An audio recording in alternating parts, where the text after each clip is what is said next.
Urmiya gölünün vəziyyəti əvvəlkindən daha kritikdir. Bunu Urmiya gölünün bərpası qərargahının planlaşdırma və inteqrasiya ofisinin direktoru Səid İssapur İlnaya bildirib. O bildirib ki, regional su şirkətinin son statistikasına görə gölün suyunun həcmi 40 milyon kubmetrdən azdır. O, daha sonra gölü xilas etmək üçün hələ də ümid olduğunu, lakin su ehtiyatlarının idarə edilməsində ciddi dəyişiklik olmadan Urmu gölünün tezliklə xəritədən yox olacağını bildirib. İssapur xəbərdarlıq edib ki, yağıntılar artsa belə mövcud istehlak və idarə etmə tərzi davam edərsə göl bərpa edilə bilməyəcək. Əfşar yurdu Tikantəpə Instagram səhifəsində Tikantəpə mədənlərinin talanmasını əks etdirən video yayımlanıb. Azərbaycandakı Tikantəpə şəhəri müstəmləkəçiliyin ən bariz nümunəsidir deyə paylaşımda qeyd olunub. Paylaşımda Tikantəpənin zəngin yeraltı sərvətlərinə baxmayaraq ölkənin ən yoxsul əyalətlərindən biri olduğu qeyd edilib. Qeyd etmək lazımdır ki, Yaxın Şərqin ən böyük qızıl mədənləri olan Zərşoran və Ağdərə mədənləri Tikantəpədə yerləşir. Bu mədənlərin bölgənin türk xalqı üçün praktiki olaraq heç bir faydası yoxdur və xalq internet, içməli su kimi əsas imkanlardan belə məhrumdur.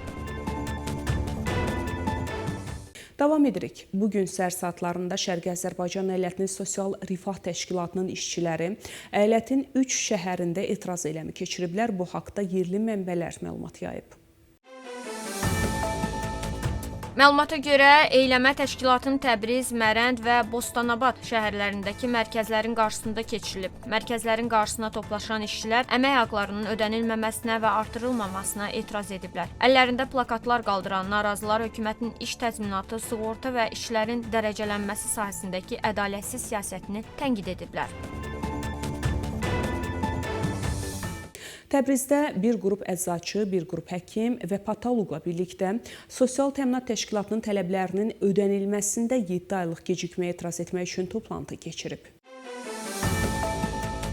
Etirazçılar Sosial Təminat Təşkilatının səhlənkarlığının səhiyyə sistemində pozuntulara və xəstələrə xidmət göstərməməsinə səbəb olduğunu bildirirlər. Onlar davam edən gecikmələr və apteklərin maliyyə vəziyyətinin pisləşməsi barədə xəbərdarlıq ediblər. Dərc olunan videolarda əczaçılardan olan nümayəndələr məsələyə dərhal baxılmasını və ödənilməmiş tələblərin tam ödənilməsini tələb ediblər. Etirazçılar rəsmilərdən şəffaf ödəniş cədvəli elan etmələrini, özəl tibb mərkəzləri ilə davamlı əməkdaşlığa zəmanət vermələrini və fasilələrin yaratdığı zərərin ödənilməsini tələb edirlər.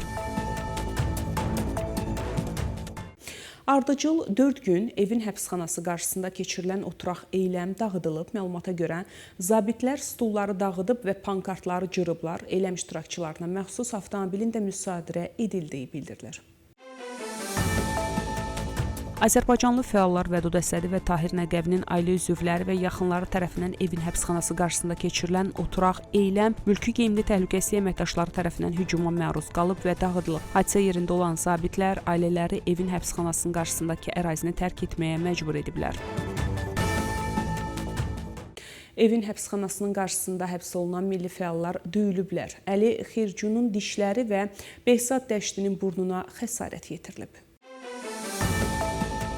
Dünən səhər evin həbsxanası qarşısında oturaq eyləm keçirən zaman saxlanılan milli fəalların həbsxanada işgəncələrə məruz qaldıqları və döyüldükləri bildirilir. Məlumata görə dünən saxlanılan fəallar Abbas Lisani, Əli Xeyrucu, Yusif Kari, Behzad Dəşdiyə qarşı aşağıdakı ittihamlar irəli sürülüb. Qanunsuz qrup yaratmaq və ona rəhbərlik etmək, milli təhlükəsizliyə qarşı toplaşmaq və gizli əməkdaşlıq etmək və ictimai asayişi pozmaq. Dindirmə zamanı saxlanılanlar təhlükəsizlik və hüquq mühafizə orqanlarının əməkdaşları tərəfindən məruz qaldıqları döyülmələrə etiraz ediblər və məhkəmə hakiminə göndərilmələrini tələb ediblər. Lakin iş üzrə müstəntiq onların müqavimət göstərdiklərini iddia edərək bu tələbi rədd edib.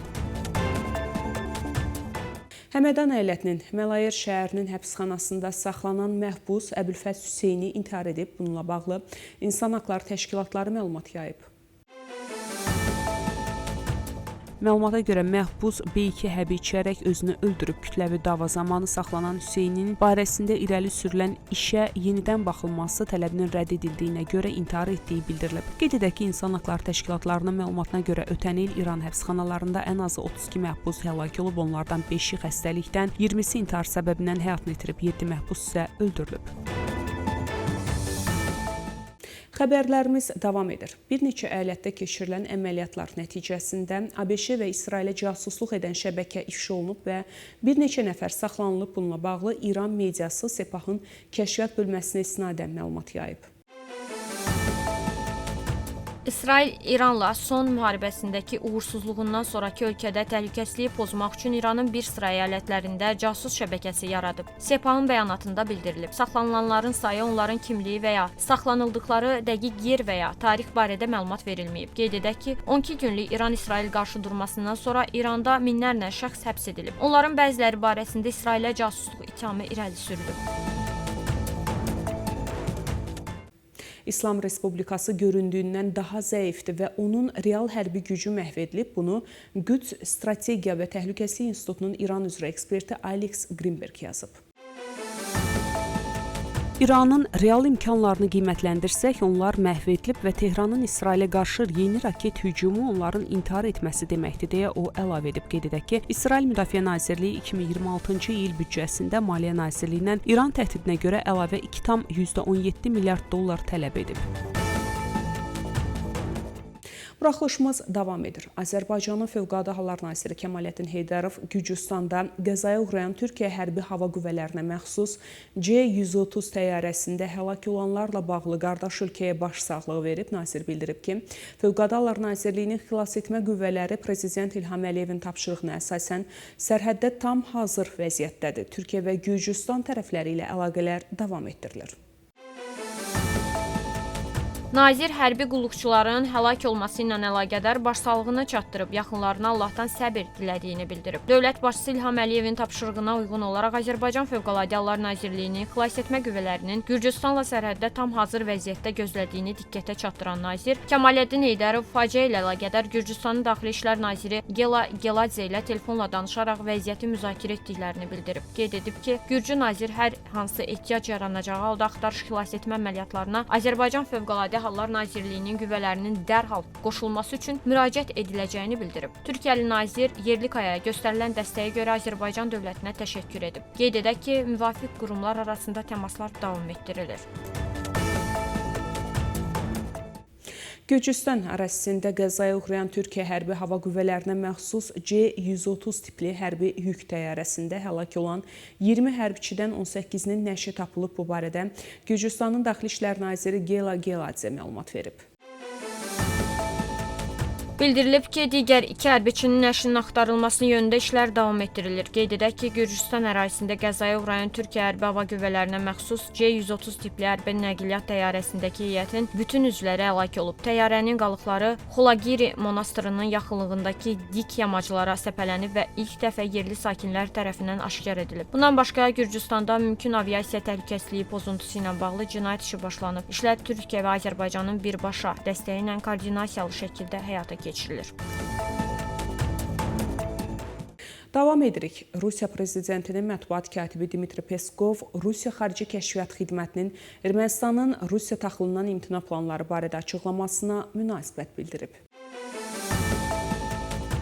Peskov deyib ki, xidmətin açıqlamaları heç vaxt əsassız olmur. Bu isə Kremlin məsələyə ciddi yanaşdığını göstərir. Eyni zamanda o, Moskva ilə İrəvan arasında iki tərəfli əməkdaşlığın davam etdiyini və gündəmdə bir çox mühüm məsələnin yer aldığını vurğulayıb. Almaniya qış mövsümü ərəfəsində Ukraynaya əlavə olaraq 40 milyon avro məbləğində humanitar yardım ayıracaq. Bu barədə Almaniyanın Xarici İşlər naziri Johann Wadephil Kanadaya səfəri zamanı açıqlamada bildirib. Yardım vəsaitləri əsasən istilik sistemlərinin bərpasına, dağıdılmış binaların təmirinə, elektrik generatorlarının tədarükünə, eləcə də yorğan, geyim və gigiyena vasitələri kimi zəruri əşyaların təminatına yönəldiləcək. İdman xəbərləri ilə davam edirik. 2025-ci ildə dünyanın ən yaxşı klublarının reytinqində Təbrizin Traktor klubu İran klubları arasında ən yaxşı klub seçilərək birinci yer tutub. Bu haqda Futbol Tarixi və Statistikası Federasiyası Beynəlxalq Təşkilatının son qiymətləndirməsində bildirilib.